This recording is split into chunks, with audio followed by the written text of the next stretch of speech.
2024-এর শেষের দিকে যারা সৌদি আরবে আসবেন, যারা ভাবতেছেন যে আপনার বিষয়টা কি সাপ্লাই পড়ছে নাকি কোম্পানি পড়ছে, কিভাবে বুঝবেন? যদি সাপ্লাই কোম্পানিতে পড়ে যায়, এত লাখ লাখ টাকা খরচ করে আপনি সৌদি আরবে আসার পরে, তাহলে অবশ্যই আসার পরে আপনি বুঝতে পারবেন যে এখানে সৌদি আরবে আপনার প্রবাস জীবনটা কত কষ্টকর হয়ে যায়। আসসালামু আলাইকুম, সবাই কেমন আছেন? আশা করি অনেক ভালো আছেন। আমি আপনাদের অনেক ভালো আছি। তো 2024-এর শেষে মানে আপনি 4 লাখ 4.5 লাখ টাকা দিয়ে সৌদি আরবে আসলে সেই বিষয়টা কি সাপ্লাই পড়বে নাকি কোম্পানি পড়বে, সেটা আপনি কিভাবে বুঝবেন? তো আজকে এই পুরো ভিডিওটার সঙ্গে আছি আমি নাজমুল হোসেন। তো আশা করি পুরো ফুল ভিডিওটা দেখবেন, তাহলে বুঝতে পারবেন আসলে আপনার বিষয়টা কি সাপ্লাই নাকি কোম্পানি ভিসা। তো প্রথমে বলে নেই সাপ্লাই ভিসা এবং কি কোম্পানি ভিসার মধ্যে পার্থক্য কি। কোম্পানির বিষয় হচ্ছে যে আপনি যখন সৌদি আরবে আসবেন তখন কোম্পানির লোকেরা গিয়ে আপনাকে এয়ারপোর্ট থেকে রিসিভ করে আপনাকে একটা অ্যাকোমোডেশনের ব্যবস্থা করে অ্যাকোমোডেশনের ভিতরে রাখার পর 2-1 দিনের ভিতরে আপনার ডিউটি দিয়ে দেবে। দেওয়ার পরে আপনি সেই জায়গাতেই থাকবেন, সেই জায়গাতে কন্টিনিউ আপনার ডিউটি করতে হবে, আর সেই জায়গাতেই কন্টিনিউ আপনি ডিউটি করবেন। এবং কি আপনাকে ওই কোম্পানির অফিস থেকে আপনাকে ফুড অ্যালাউন্স মানে কিছু টাকা দেওয়া হবে কিছুদিনের জন্য, ফুড অ্যালাউন্স। সেখানে সেই টাকা দিয়ে আপনি খরচপাতি চালাতে পারবেন। আপনার এক মাসের মতো খরচ দিয়ে আপনি ওই টাকা দিয়ে আপনি খরচ চালাতে পারবেন 1 মাসের মতো। আর দ্বিতীয়ত হচ্ছে সাপ্লাই ভিসা হচ্ছে আপনি যখন আসবেন তখন আপনাকে তারা রিসিভ করবে, ঠিকই রিসিভ করে আপনাকে একটা অ্যাকোমোডেশনের ব্যবস্থা করে দেওয়ার পর তো তারা যতদিন না পর্যন্ত একটা কন্ট্রাক্ট পাচ্ছে অন্য একটা কোম্পানিতে, যেমন একটা মার্কেট হতে পারে, যেমন একটা কফি শপ হতে পারে, বা যেমন একটা যে কোনো জায়গায় একটা মানে কন্ট্রাক্ট না হওয়ার পর্যন্ত আপনাকে এই অ্যাকোমোডেশনের ভিতরে রাখবে এবং কিন্তু আর কোনো রকম খানার ফুড অ্যালাউন্স কিছুই দেবে না। তো ওই এতদিন না পর্যন্ত কন্ট্রাক্ট পায় ততদিন পর্যন্ত আপনি ওই জায়গাতে থাকবেন। তাছাড়া সাপ্লাই বিষয়ে আরেকটা সমস্যা হচ্ছে যে তারা সহজে আপনি কাজ পেলেও সহজে আপনার বেতনটা ঠিকমতো ক্লিয়ার করে না। আর 1 মাসের 2 মাসের নয়তো 4 মাসের বেতন আটকে রাখে, হয়তোবা এরকম আটকে রেখে তারা বেতন দেয়।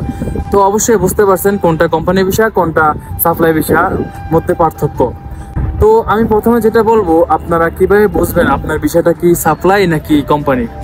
দেখেন, যদি আপনার বিষয়টা কোম্পানি হয়ে থাকে তাহলে অবশ্যই যে বিষয়টা আপনার নিবেন হাতে নেওয়ার পরে আপনি অবশ্যই বিষয়টা ফার্স্টে, যদি আপনি ইংলিশ না বোঝেন বা আরবি না বোঝেন, ফার্স্টে সেই বিষয়টার একটা ফটো তুলে গুগলে ট্রান্সলেট করবেন।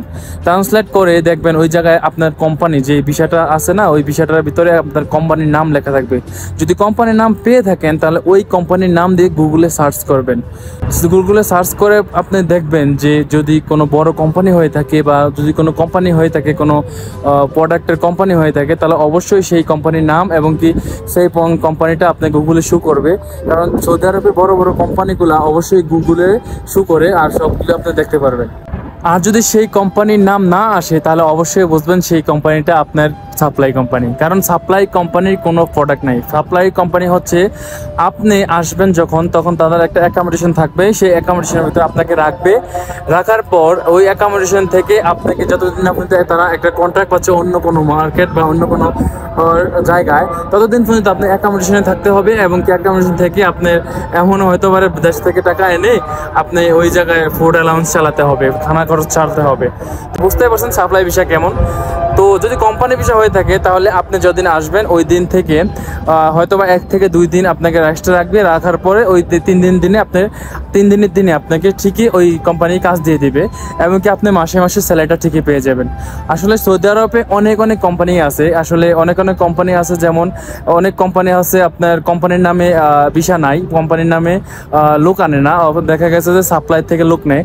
তখন কি হয়, আপনি বাংলাদেশে অনেক দালাল আছে যে বলে যে এই কোম্পানিতে যাবে ওই কোম্পানিতে যাবে। আসলে আমার বাস্তব একটা কথা, আমার গ্রামের এক চাচা হয় আমার, যখন একটা বিষয়তে সৌদি আরবে আসতে চাচ্ছে, তো আমি ওনাকে রিকমেন্ড করছি যে চলেন আমি আপনার সাথে যাব, আমি দেখবো আপনার দালাল কি বলে। তো ওনার সাথে গেলাম। আমি যাওয়ার পর আমি ওই দালালকে জিজ্ঞেস করলাম, ভাই উনি যেই কোম্পানিতে যাইবে ওই কোম্পানিটার নাম কি বা ওই কোম্পানিটা কিসের কোম্পানি। উনি বলছে যে ওই কোম্পানিটা একটা মার্কেট ক্লিনার।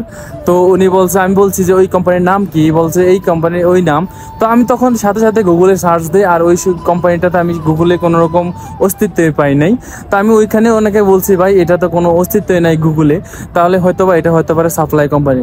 তো ওখানে আমার ওই দালালের সাথে একটা ঝগড়া হয়ে গেছিল। তো ওই সময় আমি আমার চাচাকে বলি যে অবশ্যই যখন আপনি বাইরে যাবেন তখন আগে দেখে শুনে আপনার কোম্পানির নাম এবং কি আপনি যদি গুগলে সার্চ করার পরে পান বা করার পরে পান, তাহলে অবশ্যই সেই কোম্পানিতে যাবেন, না হয় আপনি ওই কোম্পানিতে যাবেন না। কারণ ও হতে পারে সেটা সাপ্লাই কোম্পানি। আসলে সব কোম্পানি হয়তো বা এরকম না, আসলে সৌদি আরবে যতগুলো বড় বড় কোম্পানি আছে বা কোম্পানি আছে সবগুলোই গুগলে সার্চ দিলে আপনি পাবেন। আর বর্তমানে 4 লাখ 4.5 লাখ টাকা খরচ করে সৌদি আরবে আসলে যদি সেই বিষয়টা আপনার সাপ্লাই পড়ে যায়, তাহলে তো আপনার পুরা জীবনটাই চলে গেল। আসলে এত লাখ লাখ টাকা খরচ করে আপনি এসে আপনার এই কোম্পানিটা সাপ্লাই পড়লে আসলে অনেকটাই দুঃখজনক। আমি সব সাপ্লাই কোম্পানিকে খারাপ বলবো না, কিছু কিছু সাপ্লাই কোম্পানি আছে অনেকটাই ভালো, আর কিছু কিছু সাপ্লাই কোম্পানি আছে অনেকটাই খারাপ। আমাদের কোম্পানি যেটা, আমাদের কোম্পানিতে একটা সাপ্লাই কোম্পানিকে কন্ট্যাক্ট দেওয়ার পর আমাদের কোম্পানি ঠিকই আমাদেরকে বেতন দিচ্ছে, কিন্তু ওই সাপ্লাই কোম্পানির যেই স্টাফগুলা এগুলা ঠিক মতো বেতন পাচ্ছে না। 4 মাস 5 মাস হয়ে গেছে ঠিক মতো বেতন পাচ্ছে না। আর আমাদের কোম্পানি ঠিকই ওই কোম্পানিকে বেতন দিতেছে আর তারা নিতেছে, কিন্তু ওই স্টাফগুলা পাচ্ছে না।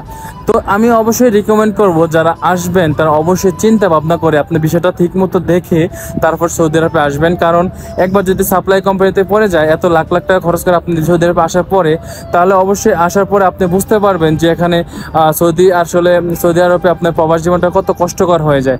কারণ এমনিতে ঋণ করে আসবেন, সবাই ঋণ করে আসার পর এখন যদি এসে কাজ না পান এবং কি স্যালারি ঠিক মতো না পান, তাহলে অবশ্যই ঋণের টাকাও দিতে পারবেন না, তাতে আপনার পরিবারও অনেক খারাপ অবস্থা হতে পারে। তো আমি রিকমেন্ড করবো অবশ্যই আমার ভিডিওটা অবশ্যই শেয়ার করবেন। যারা নতুন বিদেশে আসবেন তারা অবশ্যই দেখবেন, আর অবশ্যই আপনার বিষয়টা চেক করে আসবেন। আর জানাশোনা থাকলে তো ভালোই, আর জানাশোনা না থাকলে অবশ্যই আপনারা বিষয়টা চেক করে আসবেন। আর গাইজ, আমার ভিডিওটা যদি আপনার ভালো লাগে থাকে অবশ্যই আমাদের এই ভিডিওটাতে একটা লাইক করে আমাদের চ্যানেলটা সাবস্ক্রাইব করে আমাদের পাশে থাকবেন। আর এরকম ভিডিও পেতে অবশ্যই কমেন্ট করে জানাবেন। আর যারা নতুন বিদেশে আসবেন তারা অবশ্যই আমাকে কমেন্ট করে জানতে পারেন। আমি সব কিছু আপনাকে বলে দিব, আমি আপনাদেরকে জানাবো। সবাই ভালো থাকবেন, সুস্থ থাকবেন। আজকের জন্য এইটুকুই। তো দেখা হবে পরবর্তী কোনো ভিডিওতে। তো গুড বাই, আল্লাহ হাফেজ, আসসালামু আলাইকুম।